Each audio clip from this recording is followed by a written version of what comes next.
Bismillahirrahmanirrahim. Assalamualaikum warahmatullahi wabarakatuh. Alhamdulillah wassalatu wassalamu ala Rasulillah la nabiyya ba'da. Syukur kita pada Allah Subhanahu wa taala pada siang hari yang penuh dengan berkah ini di Kamis keempat, Kamis penghujung kita dapat bertemu untuk melanjutkan kajian kita inspirasi di balik nama surat. Jika pada pertemuan yang lalu kita memulakan dengan surat Al-Fatihah, hari ini kita langsung tutup dengan surat An-Nas ya. Supaya lebih mudah kita memahami dari belakang saja surat An-Nas surat ke-114.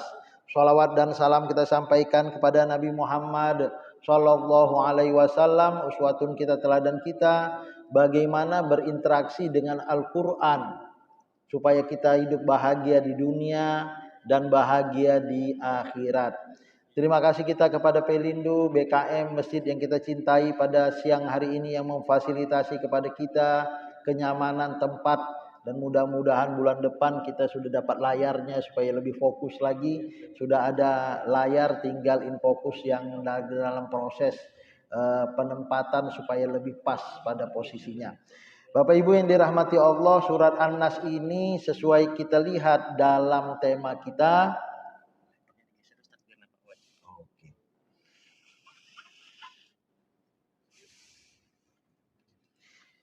Ya, dalam tema kita berlindung kepada Allah dari kejahatan internal. Bapak Ibu yang dirahmati Allah, ini nama surat untuk kita, An-Nas, surat manusia. Siapa manusia itu? Ya saya, ya Bapak, ya Ibu. Kita semua adalah manusia. Ada dua surat untuk kita. Pertama surat An-Nas, yang kedua surat Al-Insan. Hal ata alal insani hidum minad dahri lam yakun syai'am mazkuro, yang dibaca biasanya rakaat kedua pada hari Jumat setelah surat As-Sajdah ya. Kalau misalnya subuh biasa dibaca itu kalau kita rajin ke masjid di subuh hari. Surat ini yang kita bahas adalah surat yang paling sering kita dengar dan paling mudah kita hafal. Kalau malas kita sholat bacaan yang panjang, otomatis biasanya keluarlah surat Al-Ikhlas rakaat pertama dan An-Nas rakaat kedua. Itu sudah di bawah alam bawah sadar kita, daripada sibuk-sibuk mikirin yang mana, langsung otomatis pasti keluar surat An-Nas. Paling banyak sering kita baca dalam sholat sunat rawatib karena memang singkat, tepat, padat. Maka yang keluar pertama Al-Ikhlas, yang kedua An-Nas. Tapi dalam Al-Quran tidak ada surat yang tak bernilai dan bermakna. Hari ini kita membahas seberapa penting kita harus membaca surat An-Nas itu. Berlindung kepada pemilik manusia dari kejahatan internal. Jadi yang jahat itu Bapak Ibu rupanya saya. An-Nas, sayalah manusia itu. Jadi yang jahat itu bukan dia, bukan kamu, bukan mereka, rupanya saya. Karena apa? Karena tidak ada kejahatan di dunia ini melebihi kejahatan yang dilakukan oleh manusia. Siapa manusia itu? Ya kitalah. Hewan jahat tak sejahat kita. Tumbuh-tumbuhan jahat tak sejahat kita. Alam jahat. Cianjur gempa, ngeri sekali kalau kita lihat gempanya ya. Tapi tetap saja tak sejahat kita. Boleh jadi alam ini terjadi gempa, tumbuh-tumbuhan, hewan, terjadi kejahatan akibat kita yang mancing mereka melakukan kejahatan. Ya kan? Kalau misalnya kita tak rusak itu hutan, boleh jadi harimau tak turun gunung yang akhirnya memakan manusia. Gajah tak merusak tanaman manusia karena memang habitat mereka di hutan dan tidak dirusak. Maka kita bahas hari ini kejahatan internal. Mudah-mudahan hidup kita bahagia berkat tahu bagaimana cara mengantisipasi kejahatan internal kita. A'udzubillahi minasyaitonirrajim. Bismillahirrahmanirrahim. Qul a'udzu birabbin nas, malikin nas, ilahin nas, min syarril waswasil khannas, allazi waswisu fi sudurin nas, minal jinnati wan nas. Manusia yang lemah menjadi kuat kalau kita berlindung kepada Allah Subhanahu wa taala, dan Allah meminta kepada Nabi Muhammad, meminta kepada kita semua untuk berlindung kepadanya. Dan jahatnya kita sampai kita harus minta perlindungan 3 kali. Kalau kejahatan eksternal, kejahatan luar, surat Al-Falaq itu cuma sekali. Qul a'udzu birabbil falaq min syarri ma khalaq dan seterusnya. Tapi untuk qul a'udzu birabbin nas, ilahin nas, malikin nas 3 kali. Seperti lagu sebut namaku bintu bintu bintu, 3 kali harus disebut namanya. Karena apa? Karena memang problematika hidupnya sangat kompleks. Kalau misalnya dokternya sampai 3, berarti ini penyakitnya kronis. Kalau kita panggil berteriak-teriak sampai 3 kali, berarti ini penyakit apa? Berarti kita minta tolongnya sangat urgen. Inilah kejahatan internal. Kejahatan internal. Allah berkata, wahai Nabi Muhammad, katakanlah. Dan ini merupakan solusi bagus. Karena apa? Allah yang nyuruh. Kalau Allah suruh, kemungkinan besar dikabulkan Allah, ya kan? Misalnya Pelindo suruh, ini ada agenda nikah massal. Kalau kita nikah pada waktu itu, pasti dibantu. Tapi kalau misalnya nggak ada program nikah massal, kita datang, Pak Pelindo, saya mau nikah, nggak ada programnya, agak payah itu. Begitu juga lah ini. Qul, kata Allah, katakanlah, a'udzu birabbin nas, aku berlindung kepadamu ya Allah Tuhan manusia. Dilindungi Allah atau tidak? Dilindungi. Karena apa? Karena Allah yang nyuruh. Pertama untuk Nabi Muhammad, kedua untuk kita semua, ya. Disebutkan Rabbin nas, Malikin nas, Ilahin nas. Apa bedanya? Rob itu saya tulis top down, dari atas ke bawah. Top down. Artinya Tuhan itu memberi oksigen kepada mukmin ataupun kepada yang bukan Islam. Siapapun pagi ini mau dia sholat, tidak sholat, mendapatkan sinar matahari. Karena dia adalah Tuhan seru sekalian alam. Semua dapat fasilitas. Yang kafir dapat makan pagi, yang beriman juga sama. Siapa yang bersungguh-sungguh pasti mendapat. Itu hukum sunnatullah. Aturan main Allah, siapapun yang kerja mendapat. Yang bermalas-malasan tak dapat. Lompat dari lantai 10 ke bawah, jatuh mati walaupun baca Bismillahirrahmanirrahim. Karena sunnatullah. Ini Rabbin nas. Yang kedua, Malikin nas. Ini adalah pemilik.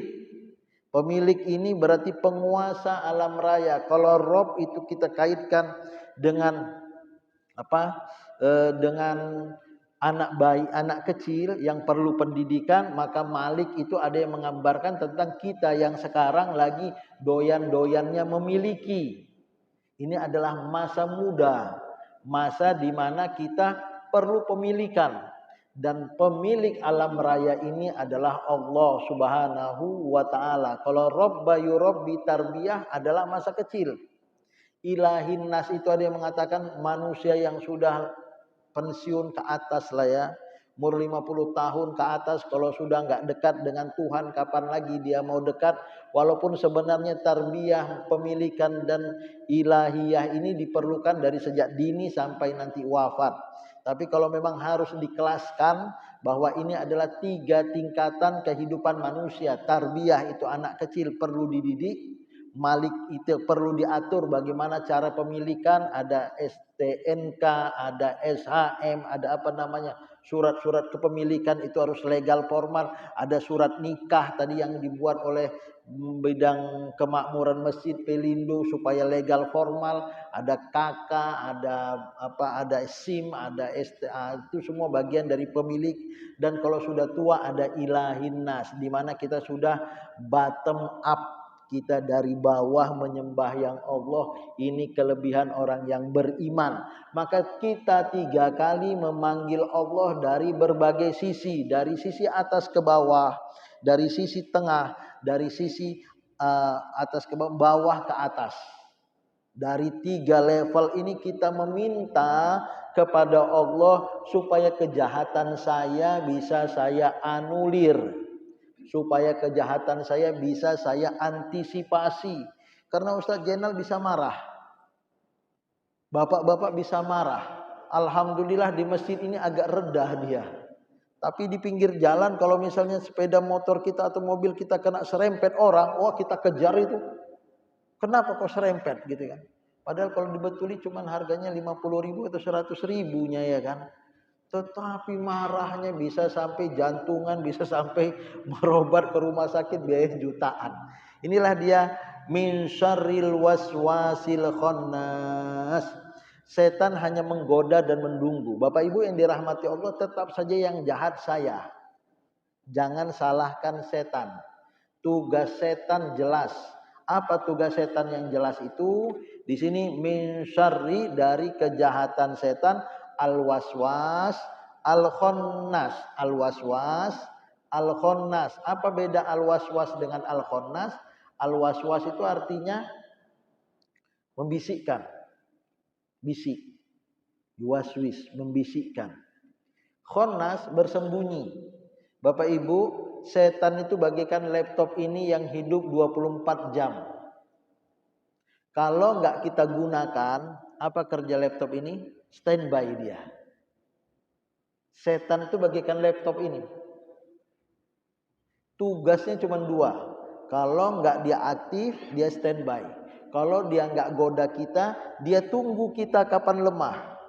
Alhamdulillah hari ini Ustadz Jainal lagi onnya baik. Bapak-bapak lagi baik-baiknya ini. Tapi ada masanya bapak dan saya itu lemah, setan masuk. Dari sejak kita lahir, setan sudah nunggu kita kapan Ustadz Jainal, bapak-bapak dan ibu-ibu lemah. Masuk dia. Tapi kalau kuat, dia nunggu. Jadi tak ada kerja setan. Tupoksinya, tugas pokok dan fungsinya kecuali 2. Kalau enggak was-was, ya khonnas. Kalau enggak membisik, ya bersembunyi. Nah, jadi kalau dilihat siapa sih makhluk paling sabar di dunia ini Bapak Ibu? Setan. Setan paling sabar. Tekun dia dalam kerjanya. Kapan Ustadz Jainal nggak lengah? Kapan Bapak Ibu nggak lengah? Kalau lengah sedikit masuk. Alah Ustadz Jainal. Jangan sholat cepat kali. Habis makan kenyang tidur dulu. Ah, ya kan? Tidur kita ya kan? Habis itu untunglah kita ingat sholat. Kalau misalnya kita jauh dari Tuhan, udahlah. Gak sholat pun gak apa-apanya. Tetap bisa makan juga. Inilah setan membisikkan itu. Setan itu membisikkan bagaikan tikar kata Nabi Muhammad. Ada anyaman tikar. Karpet ini begitu cantiknya. Kalau sudah hilang depannya ini, ujungnya itu copot. Kemudian nanti copot satu. Akhirnya nggak berbentuk lagi karpet ini atau anyaman apa tikar anyam itulah ya, copot satu terakhir makjang udah tak cantik lagi. Begitulah pertama kali setan goda kita, tinggalkan sholat. Kalau sudah tinggal sholat, sudah copot benang utamanya, ujungnya itu copotlah semua. Ini kejahatan yang digoda setan kepada manusia. Bagaimana setan menggodanya? Allazi waswisu fi sudurin nas, yang membisikkan kejahatan ke dalam dada. Bapak Ibu yang dirahmati Allah, membisik itu kemana sih? Bisik kemana? Ke telinga ya. Tapi kenapa Al-Quran mengatakan membisik ke dalam dada? Ada orang bisik ke dada? Kayak mana bisik ke dada itu? Gak ada lah ya. Membisik itu ke telinga. Tapi kenapa Al-Quran mengatakan membisikkan ke dalam dada manusia? Sudur, bukan uzun. Kenapa? Karena bisikan tak ada gunanya kalau nggak sampai ke dalam dada. Kalau kita katakan, misalnya katakan setan, jangan kau sholat. Sholat kita selesai udah. Ya kan? Jangan kau zikir. Zikir kita udah selesai. Nah, tapi kalau kita katakan, jangan kau sholat. Iya, ngapainlah sholat. Masuk ke dalam dada kita. Jadi itu barang. Iya juga ya, kalau dipikir-pikir sudah udah masuk setan tuh. Ketika kita mengatakan oke, saya nggak sholat, oke, ngapain dibantu orang Cianjur yang kena gempa itu, biarkan aja dia begitu. Oke, ngapain bantu orang mau nikah, nyusahin.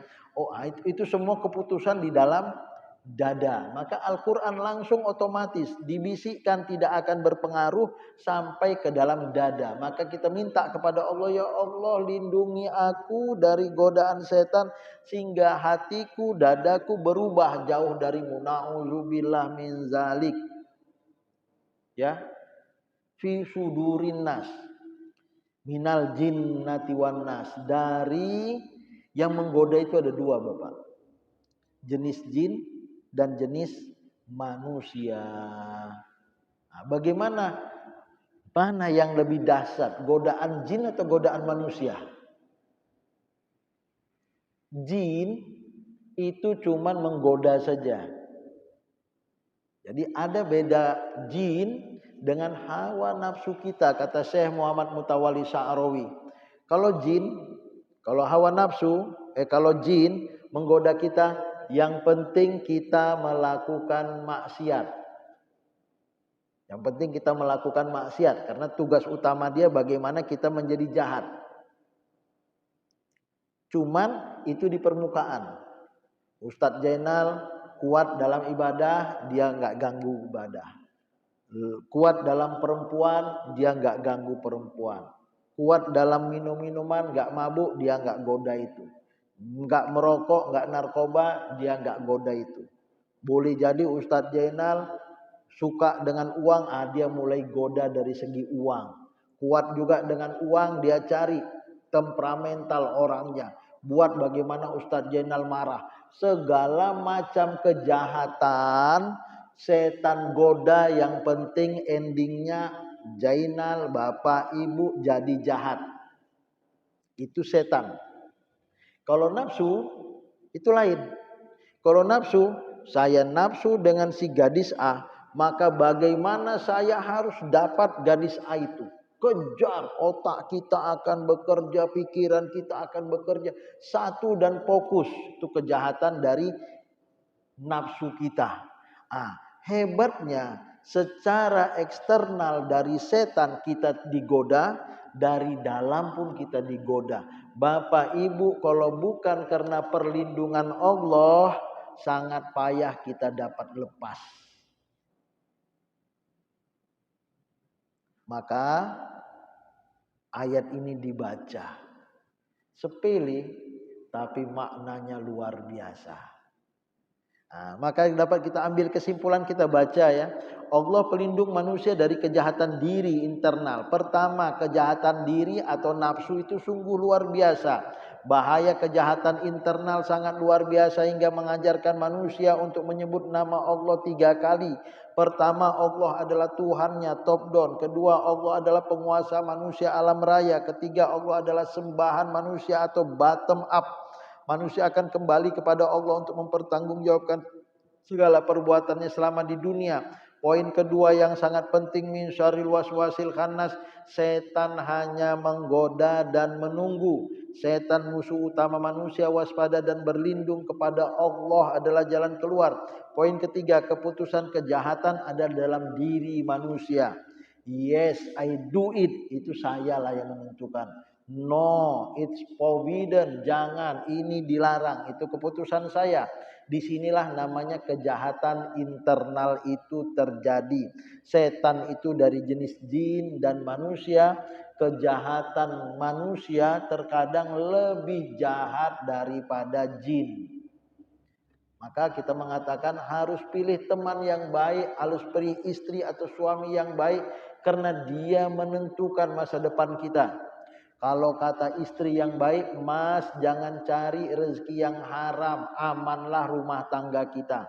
Tapi kalau katanya, Mas tetangga sudah punya Alphard, masa kita nggak bisa beli pesawat terbang katanya kan, ajablah rumah tangga kita. Inilah dia godaan dari jenis manusia. Tapi kalau dia baik, teman kita jadi baik, istri atau suami. Kalau jahat, lebih jahat lagi daripada jin.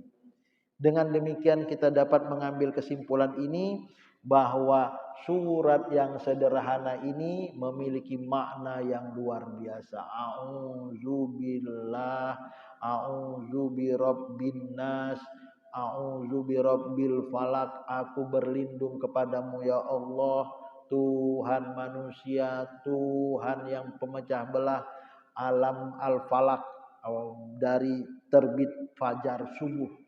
Dan ini adalah doa yang luar biasa. Saya tidak tahu sudah setengah jam atau belum. Sudahlah ya. Kita ingin tanya jawab saja. Ya, silahkan. Baik, terima kasih Ustaz.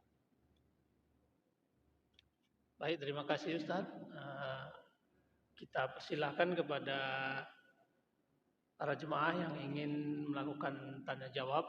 Mungkin sesi pertama kita berikan 2 pertanyaan bagi yang ada yang ingin bertanya, Pak. Ibu-ibu mungkin. Oh, bertanya.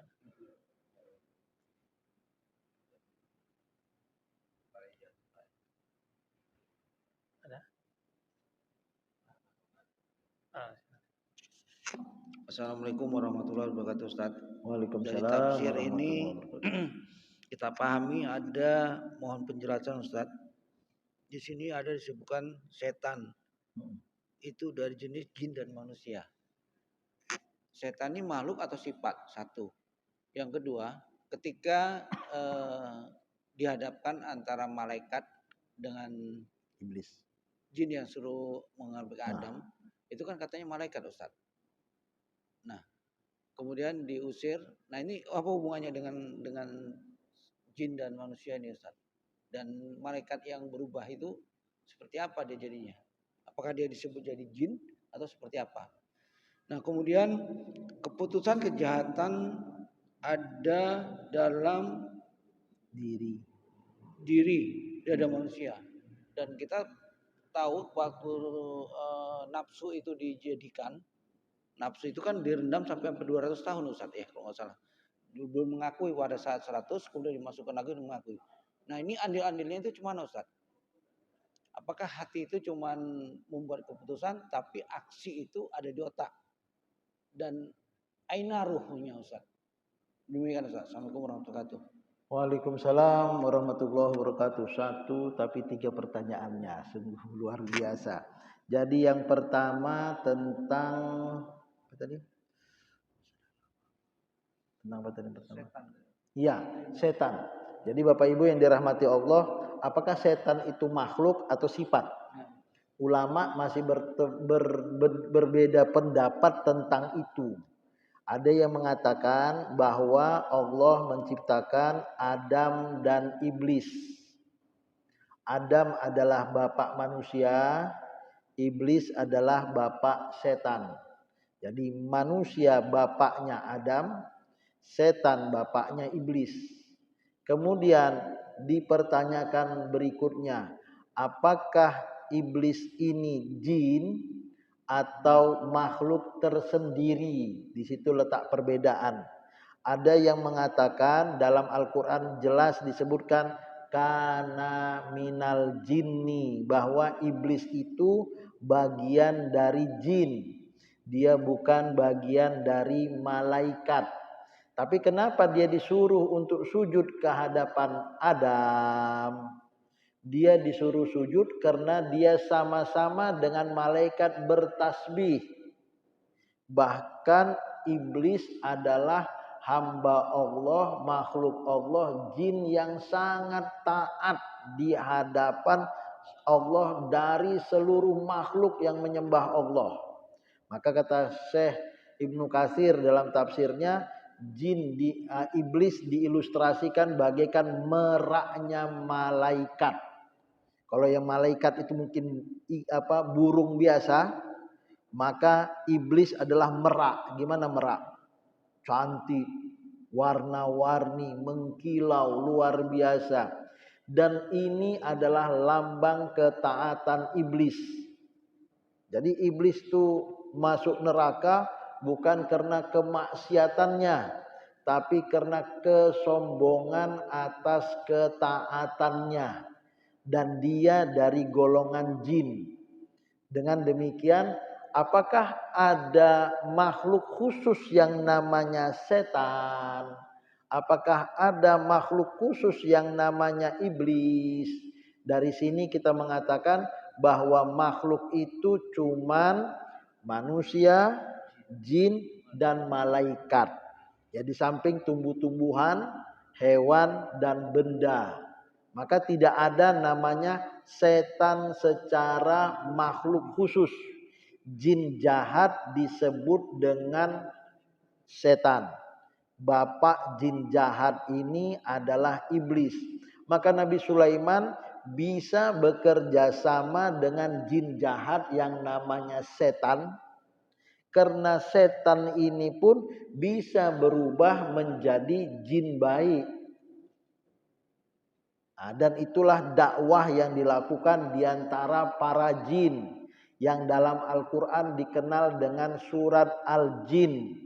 Bahwa mereka mendengar Nabi Muhammad menerima wahyu dan mereka membaca Al-Quran. Dan mereka senang dengan Al-Quran yang dibacakan itu. Bukti bahwa ada jin baik dan berdakwah. Bedanya jin ini panjang umurnya. Ada ulama mengatakan bahwa jin dari sahabat Nabi masih hidup sampai sekarang. Berarti 1500 tahun udah usianya. Wallahu a'lam. Maka kata para ulama bahwa jin atau makhluk halus itu lebih takut kepada kita. Kalau dia berubah wujud jadi seperti manusia, kita bunuh, matilah dia. Maka ada penampakan namanya, ya kan. Dia menampakkan diri sekejap langsung hilang. Karena ketika dia nampak berlakulah hukum alam kasar itu. Terbunuh dia, matilah dia. Sementara usianya panjang dibandingkan usia manusia. Itu pertanyaan pertama. Jadi clear bahwa setan dan bapaknya iblis bagian dari jin sesuai dengan pemahaman Al-Quranul Karim. Dan bukan bagian dari malaikat. Walaupun dia berada di jajaran malaikat. Malaikat taat tak pernah maksiat. Sementara jin dan manusia berstatus sama, bisa taat dan bisa juga melakukan kemaksiatan. Pertanyaan kedua tadi tentang nafsu.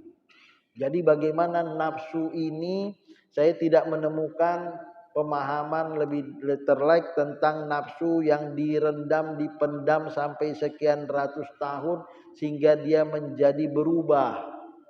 Saya tidak menemukan dalam Al-Quran. Walaupun saya sudah membaca dari Al-Fatihah sampai An-Nas, minimal saya sudah melakukan revisi 7 kali tafsir inspirasi ini. Beberapa kali khatam dari penafsiran yang benar bahwa nafsu itu dibagi menjadi 3. Ada nafsu ammaratun bisu, nafsu yang kita bahas hari ini, nafsu yang gebu-gebu untuk buat maksiat. Yang bahasa medannya hawa nafsu. Ada juga nafsu lawamah yang menolak. Itu adalah nafsu pertengahan. Buat maksiat juga tapi takut Allah juga. Nafsu lawamah, dia lama yalumu. Aduh, saya kenapa kok buat maksiat? Astagfirullahalazim. Kenapa saya enggak sholat? Astagfirullahalazim. Nah, itu lawamah. Dan ini resikonya besar. Ini bisa menimbulkan emosi tak terkendali dan akhirnya depresi. Maka dia harus cepat berpindah. Kalau yang tadi pertama bejatnya luar biasa. Ammarah bisu. Kalau namanya buat maksiat paling doyan. Sudah nggak lihat lagi manusia. Ada menjadi pembunuh bayaran. Bunuh orang itu biasa saja. Atau menyebarkan narkoba kepada orang itu seperti tak merasa bersalah. Karena memang untungnya sangat besar. Ini namanya ammarah bisu. Maka orang yang mau coba tobat dia berada pada posisi lawamah. Maka ada nafsu yang ketiga al-mutmainnah. Nah, inilah dia, semuanya adalah nafsu. Semuanya adalah keputusan dalam diri kita yang kita putuskan dalam sudurin nas tadi. Maka menjadi jiwa-jiwa yang tenang ini untungnya luar biasa, Bapak.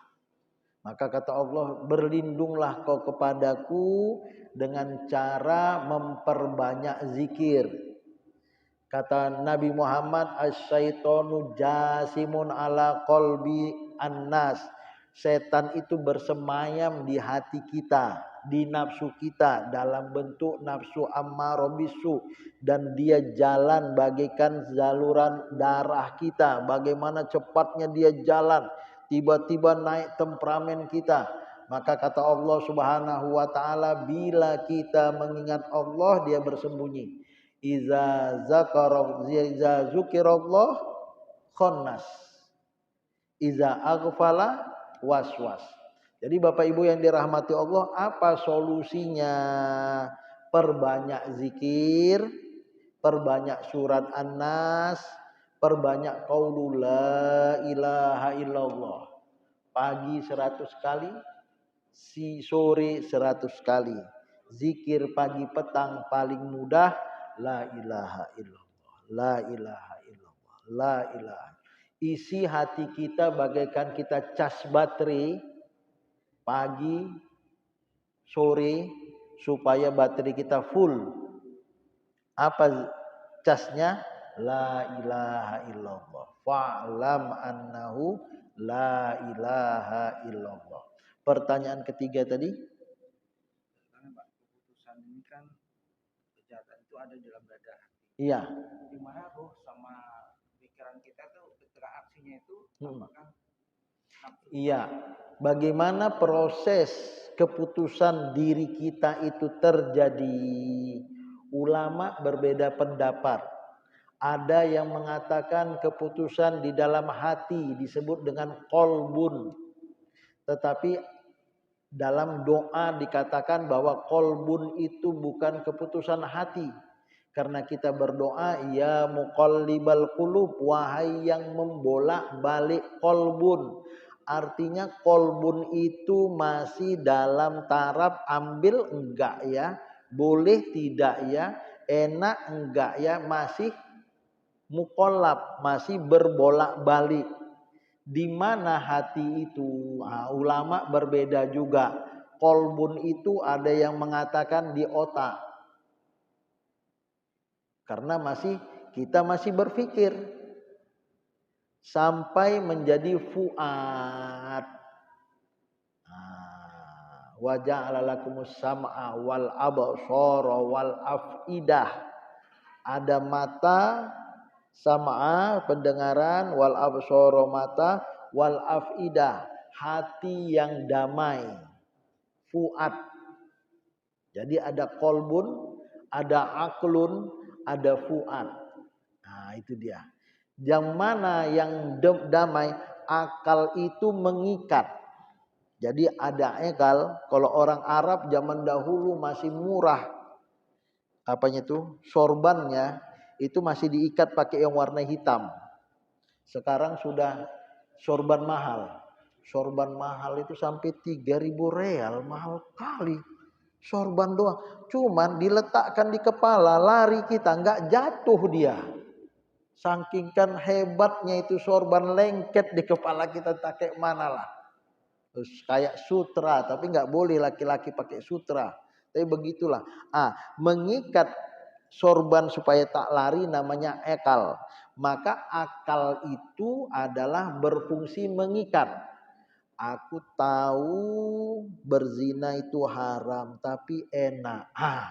Astagfirullahaladzim, mana ada enaknya dalam buat maksiat. Yang mengatakan nggak ada enak buat maksiat itu akal. Karena dia mengikat. Kau mau bebas tapi kau terikat dengan kebebasan orang lain. Wahai Ustadz Jenal, ku ikat kau. Itu akal. Jadi ada kerja akal, Ada kerja kolbun, ada kerja fuad. Kalau sudah sampai di fuad, di dada, di sudur, sudah final. Apapun kata kalian, kalau untuk mabuk aku tak mau. Narkoba sebanyak apapun, seenak apapun aku tidak mau. Itu sudah selesai. Sudah take action. Jadi di mana take action itu? Di sudur. Di mana take action itu? Di fuad.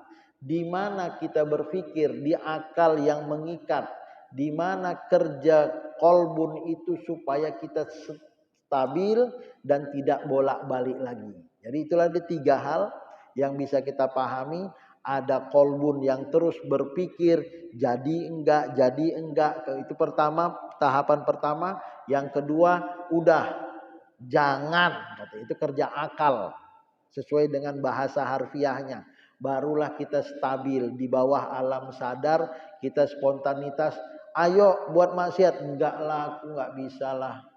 Ayo sikit aja, janganlah. Itu namanya fuad atau di sini sudur, atau mungkin fuad lebih pasnya sudur ini. Jadi Bapak, apakah fuad dan sudur ini masih bisa dibongkar? Masih bisa Bapak. Walaupun sudah alam bawah sadar, itulah kejahatan milieu. Maka kita tetap harus minta a'udzu birabbin nas. Enggak ada namanya kalau udah baik di pesantren, paling taat, keluar dari pesantren terus sampai mati taat, enggak jaminan. Enggak ada jaminan. Ustadz Jainal mati husnul khotimah enggak jaminan. Cuman kata orang Arab man asya mata alai. Kalau kita hidup dalam koridor baik, kita insya Allah wafat dalam kebaikan. Supaya kita tetap baik, itu tadi zikir. La ilaha illallah, sholat 5 waktu tak tinggal. Kita cas baterai kita dengan sholat, kita cas baterai kita dengan la ilaha illallah. Karena memang yang paling jahat itu ya diri kita. Setan itu ketika kita masuk neraka, jangan salahkan aku ya. Jangan salahkan aku. Fala talumuni, kata setan. Jangan salahkan aku. Falumu anfusakum, salahkanlah dirimu. Wa ma ana bimusrihikum wa ma antum bimusrihiya. Aku enggak pernah maksa kau masuk neraka. Kamu pun enggak pernah maksa aku. Illa ma da'utukum, tugasku cuman bisikkan, ngajak. Kau mau, salah kau. Kenapa kau mau? Illa ma da'utukum fastajabtumuli. Kau penuhi panggilanku. Aku cuma bisikkan, ayo mau. Jangan salahkan aku, kata setan. Maka keputusan itu ada dalam diri manusia. Dan alhamdulillah kita punya solusi jitu luar biasa. Apa itu? Zikrullah. Walaupun gitu, astagfirullah, itu sudah berzikir itu. Astagfirullah. Ya Allah, astagfirullah. Kok bisa buat masuk? Iya, alhamdulillah, cuman mimpi kan gitu ya kan. Alhamdulillah. Itu dia. Insya Allah saya rasa sudah terjawab. Ada lagi? Ada lagi yang ingin bertanya?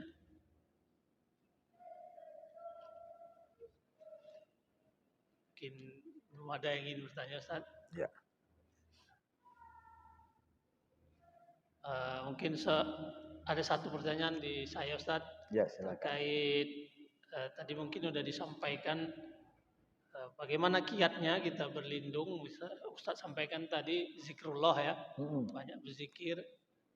Selain itu ada nggak yang lain lagi yang bisa kita lakukan? Karena kadang-kadang kita sendiri pun masih merasa nggak yakin dengan zikir kita. Apakah ini zikirku ini betul-betul membersihkan hati atau ada amalan-amalan lain lagi, Ustaz, selain tambahannya selain zikir itu? Iya, benar sekali, pertanyaan yang bagus. Ada zikir. Zikir itu bisa beragam ya. Pertama tadi la ilaha illallah 100 pagi, 100 sore. Yang kedua zikir juga dimaknai dengan baca Quran. Nah, kayak kita hari ini. Saya rasa habis kita dengar ini kita agak oke lah ya. Agak bagus lah kita.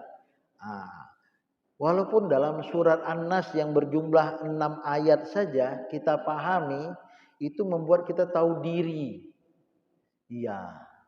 Apa kalilah yang kita kejar dunia ini jika akhirnya berujung dengan neraka. Itu kan dia kan.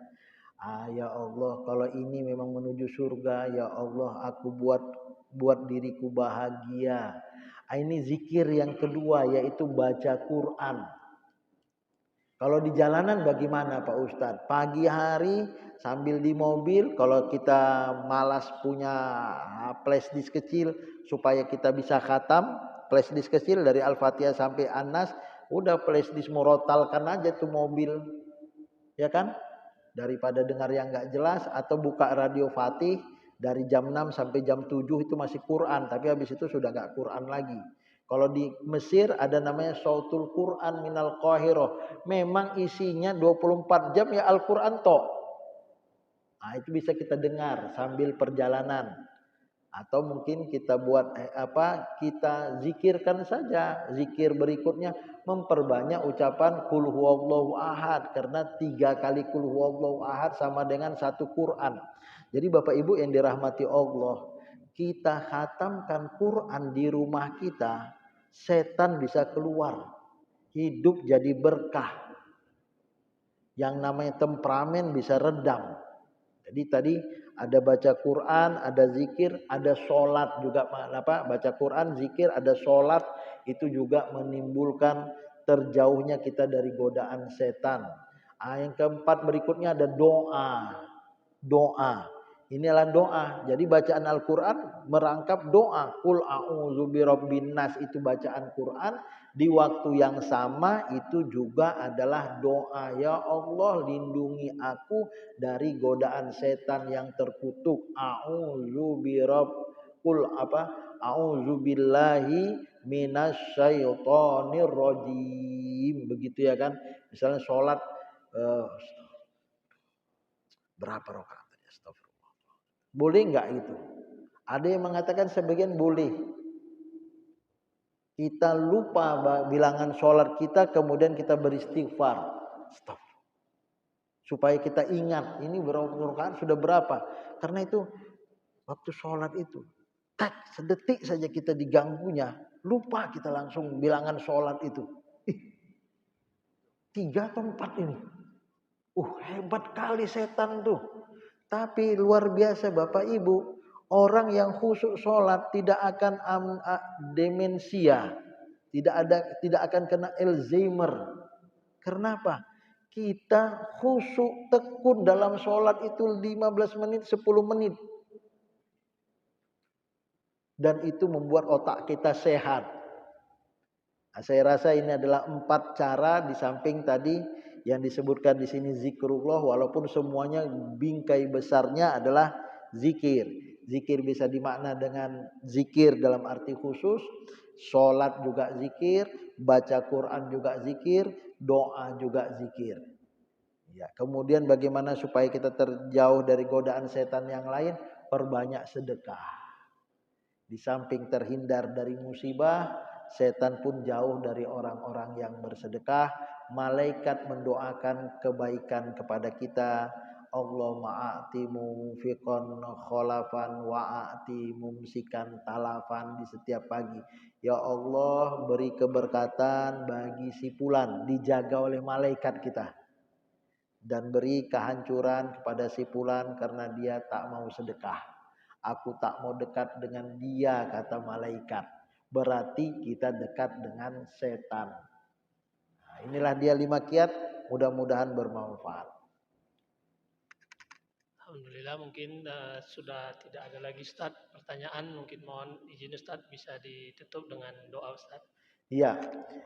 Allah telah menjadikan iman sebagai perisai, zikir sebagai bekal, isti'azah sebagai senjata. Jika manusia melupakan iman, zikir, dan isti'azah, maka jangan salahkan kecuali diri sendiri.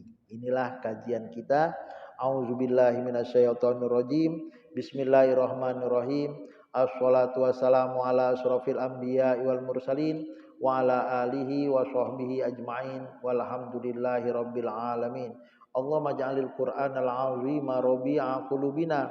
Ya Allah, jadikanlah Al-Quran tempat terbaik di dalam sanubari kami, wa nura sudurina, cahaya yang menyinari jalan kehidupan kami, wa jala ahzanina wa zahaba humumina, penghapus segala kesedihan dan gundah gulana yang kami alami.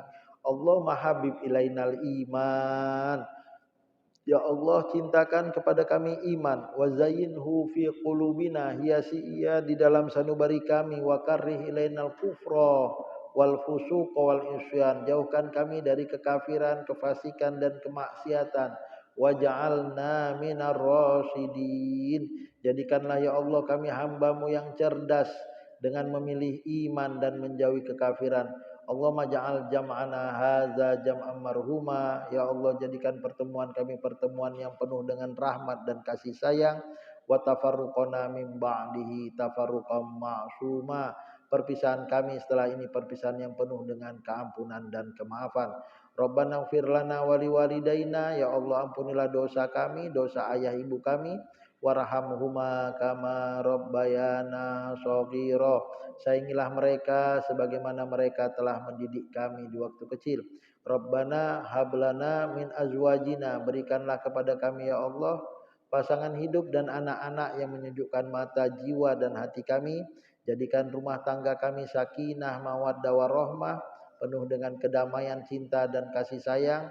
Jadikan rumah tangga kami surga dan jalan menuju ridho dan surgamu, dan sukseskanlah acara Pelindo dalam nikah masal, dan jadikanlah mereka yang menikah 50 orang nantinya menjadi keluarga yang sakinah mawaddah warahmah. Jadikan kami semua hamba-hamba-Mu yang baik, hingga layakkan kami menjadi pemimpin bagi mereka yang bertakwa. Waj'alna lil muttaqina imama. Rabbana atina fid dunya hasanah, ya Allah berikanlah yang terbaik selama kami tinggal dan hidup di dunia ini. Wafatkan kami semua dalam keadaan husnul khotimah. Wa fil akhirati hasanah, berikan yang terbaik ketika berada di akhirat. Wa qina azabannar, jauhkan kami ya Allah dari siksa api neraka. Subhana rabbika rabbil izzati amma yasifun, wa salamun alal mursalin, walhamdulillahi rabbil alamin. Taqabbalallahu minkum minna wa minkum taqabbal ya karim. Terima kasih, mohon maaf. Wassalamualaikum warahmatullahi wabarakatuh. Waalaikumsalam.